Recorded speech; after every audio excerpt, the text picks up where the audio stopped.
From the 1011 Now streaming studio in Lincoln, Nebraska, this is the End Report Husker Show, sponsored by Fat Dog's Convenience Store. Welcome into the 1011 Now Alert Center. I'm Danielle Shenk with the End Report Husker Show, brought to you by Fat Dog's Convenience Store. Sports Director Kevin Sjuts is joining us live from a sunny Las Vegas. Kevin, how's it going? Well, based on the reports from the weather in Nebraska, it's a little bit better here in Nevada.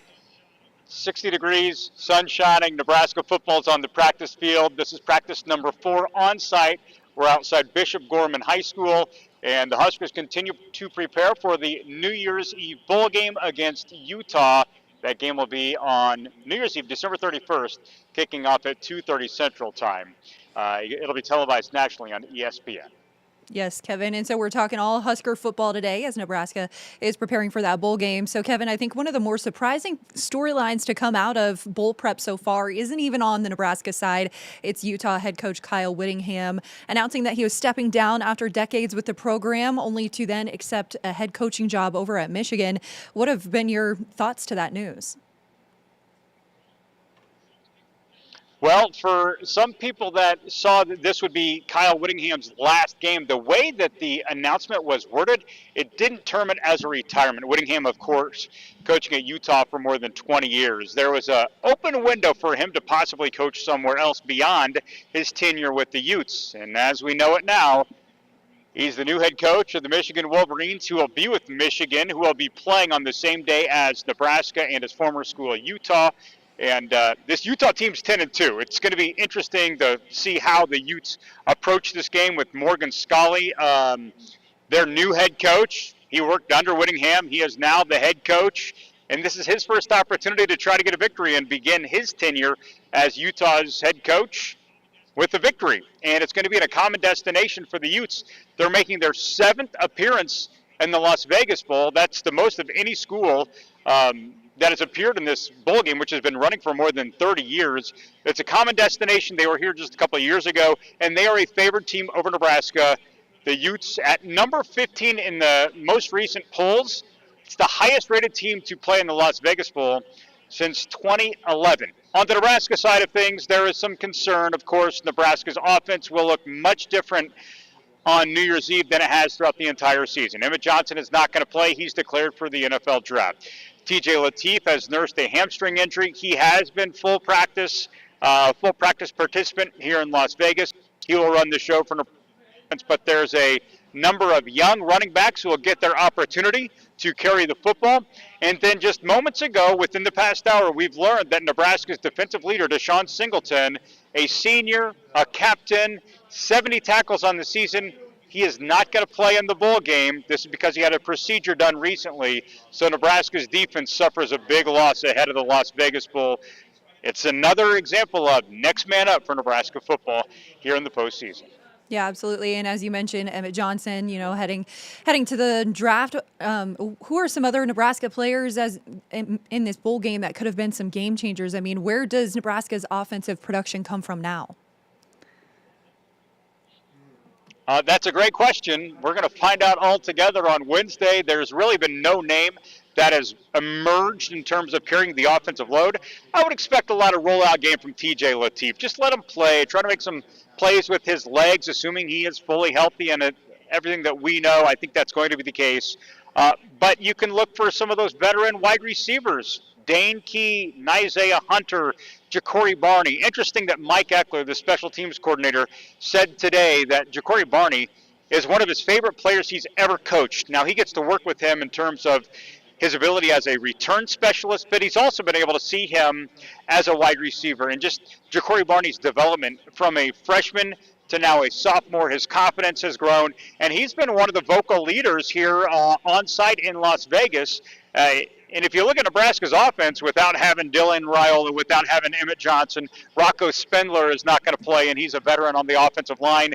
You wonder, who's the face of the offense? Lateef is answer number one, and you can make a pretty strong case that Ja'Cory Barney Jr. is number two.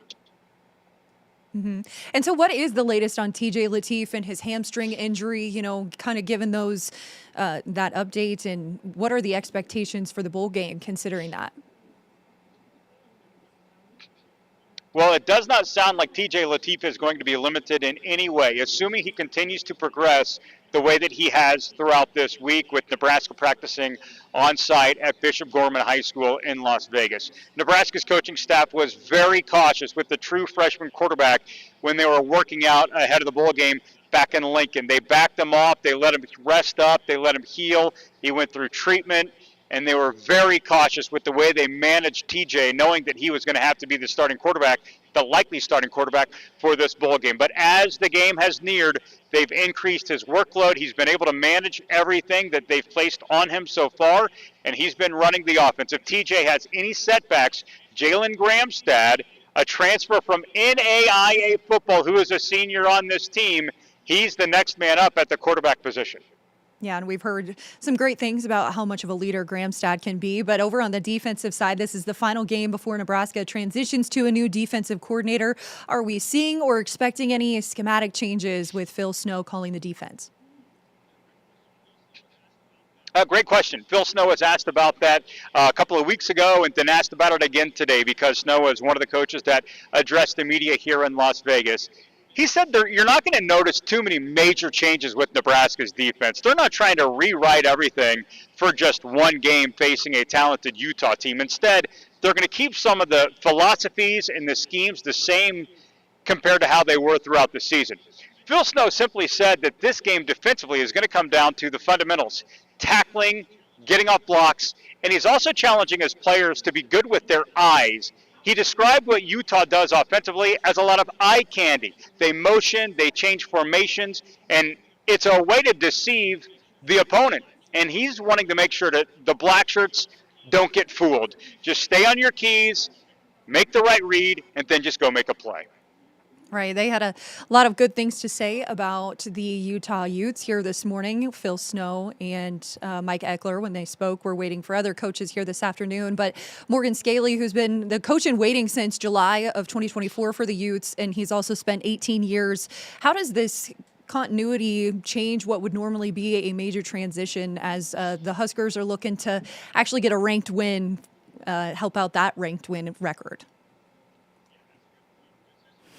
Yeah, that's a good point. This is an opportunity for Nebraska to try to get that elusive ranked win, which has not happened in many, many years. Perhaps it could come in a bowl game. Nebraska's a 14-point underdog. Let's kind of preface everything with that.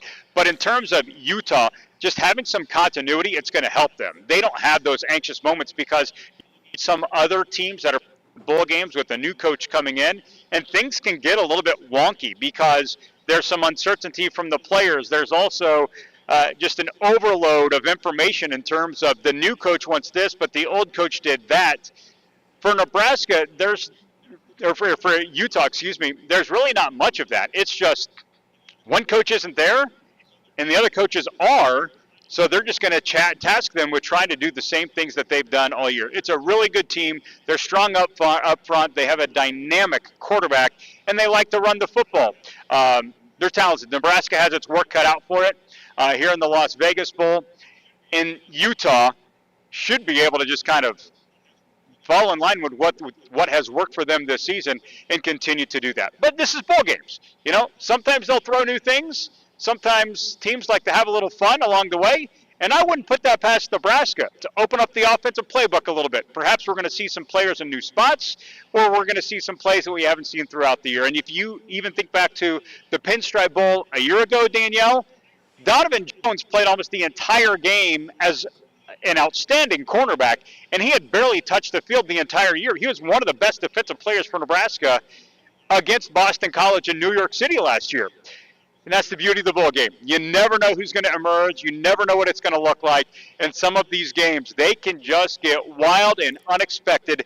It is not common for a 2-touchdown underdog to win in a bowl game, but it has happened.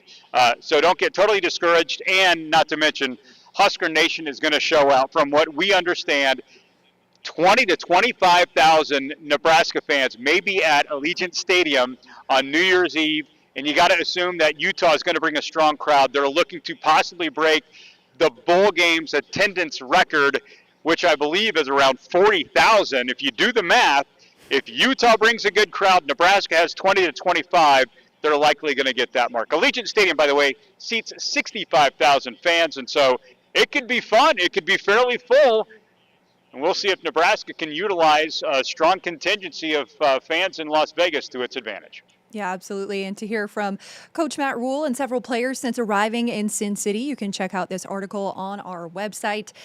We're also expecting to hear from Rule and select players again tomorrow, and we'll have that coverage available as soon as we can. As we've been talking about this entire podcast, Huskers taking on number 15 Utah Wednesday at 2:30 Central Time. You can watch that game on ESPN. So, Kevin, before we go, any quick thoughts on the matchup? Utah's good.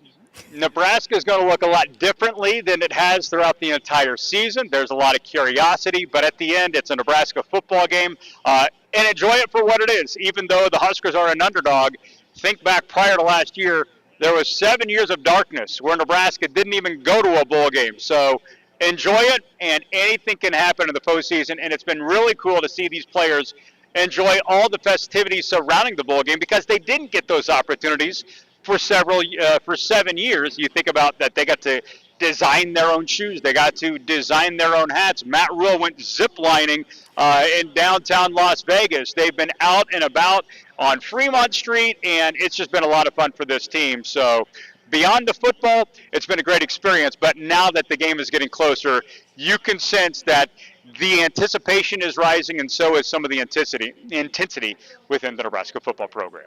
I mean, why not Nebraska? You know, maybe the team can pull it off. Yeah, bowl games are wild. They can be fun, and they can be they can produce some unexpected results. In fact, Northwestern beat Utah when they were here in Las Vegas just 2 years ago. All right, Kevin, thanks so much. We'll chat again on Wednesday ahead of kickoff. For more Husker coverage, you can visit our website and follow us on all our social platforms. And don't forget to download our Roku app to watch our newscasts, highlights, and special stories from our newsroom to wherever you are. We'll see you on the next stream. You've been listening to the End Report Husker Show, sponsored by Fat Dog's Convenience Store. Watch, listen, and stream on the 1011 Now app, on YouTube, or wherever you get your podcasts.